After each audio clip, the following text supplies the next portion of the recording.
First thing we will have to do is create a script so we can test our anti-cheat. In a regular game, you wouldn't actually want to have the script in there because then it would allow players to cheat without using exploits. I'm also going to add some objects that have can collide so we can actually noclip through them to test the anti-cheat with and the noclip testing script. I'm also going to put these objects in a folder called map so we know the most significant parts of the map that we want to test the noclip script with and the anti-cheat with. In a regular game, this should just contain like buildings and anything that is anchored and never moves at all.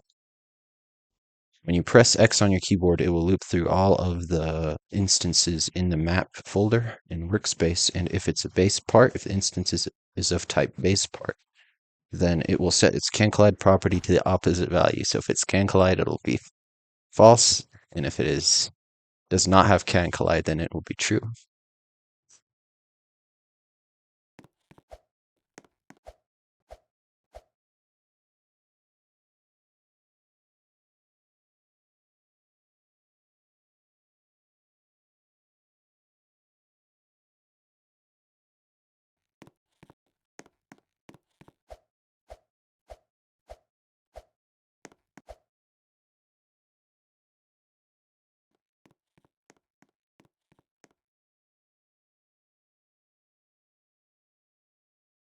You may notice that after I turn on the noclip and I look at the server side, the can collide of the object on the server is still equal to true, and this is because of something called filtering enabled.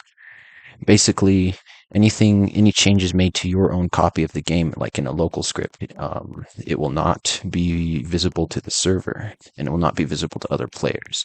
Exploits are essentially the same thing as local scripts.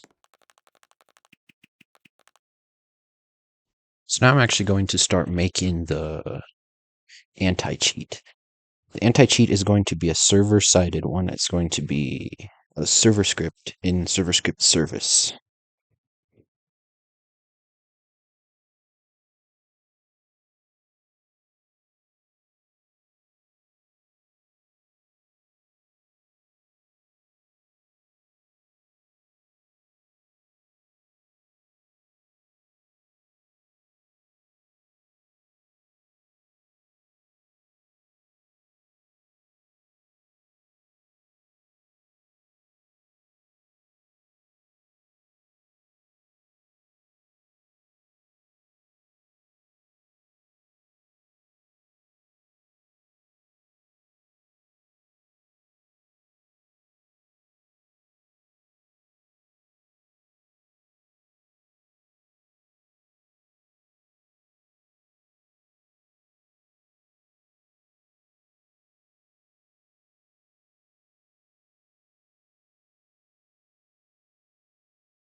Later on in the video, I actually set the filter descendant instance type of the raycast params to include rather than exclude, so we only search through the map folder. So make sure your entire map, the map you want to prevent the player from no clipping in, is in that folder.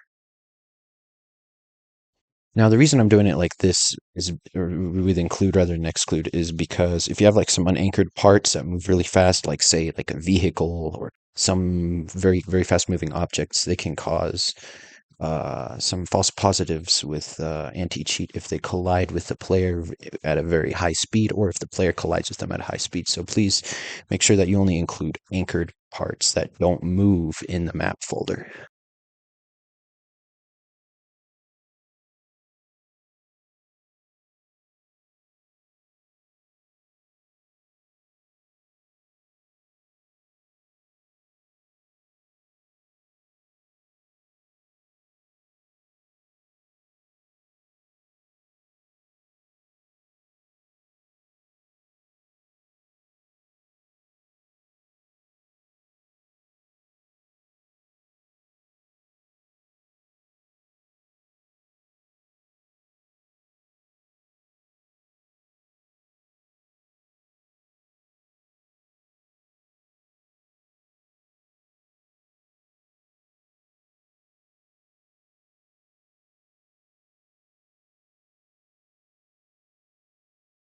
So the way the no-clip detector will work is it'll cast 6 rays, 1 ray for each direction, inside of the player's, it's supposed to be the humanoid root part, but it's actually going to be the pivot of the player, the C-frame of the player's model.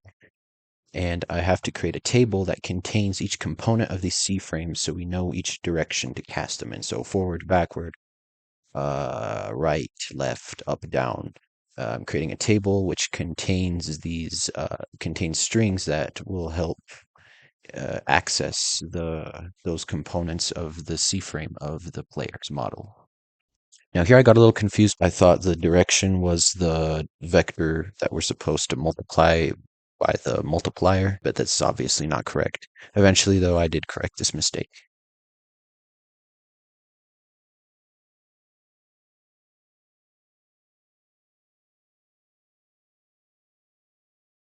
I'm only temporarily replacing this run service event loop with a while true do loop. It's only temporary.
So now I'm going to test the anti-cheat, the no-clip detector, to see how well it works, see where it has false positives and stuff.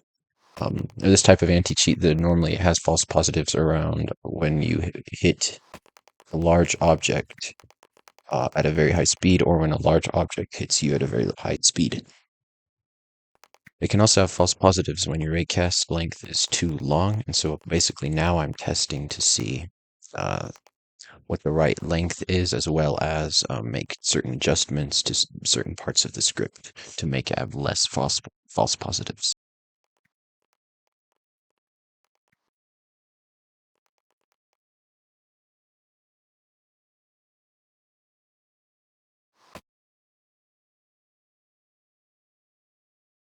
Now, if the raycast length is too short, then what can happen is it could have a lower chance of detecting the no clippers. So that's why I need to find a good number, usually between 0 and 1, usually closer to 0.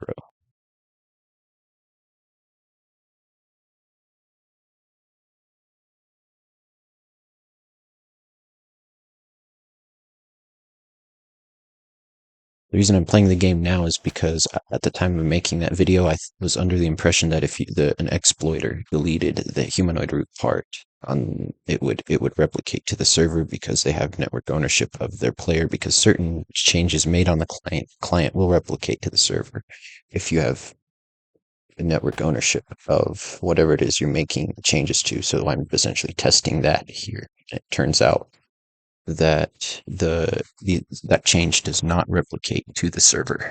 And what I'm doing here is I'm just kicking the player if the humanoid root part is not found, because it just means that the anti-cheat cannot verify whether or not they're cheating. But I'm not banning them, I'm just kicking them.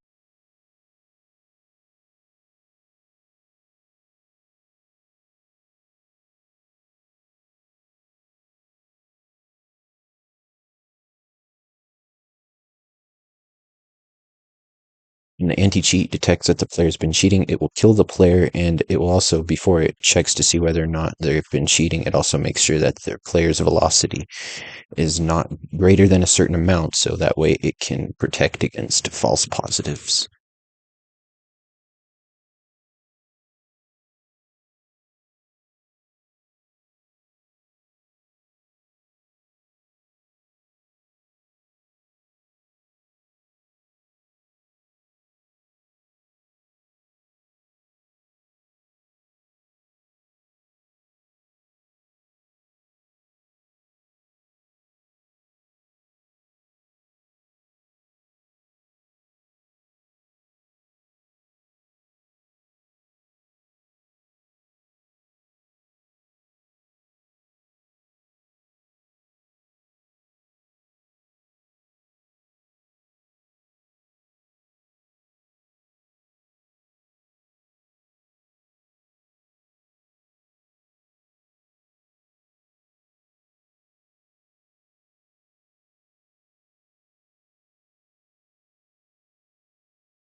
Now, one last thing I will say is it's almost never a good idea to ever ban or kick a player when an anti-cheat detects that when anti-cheat thinks that they are hacking. And this is simply, the reason for this is all anti-cheats have false positives.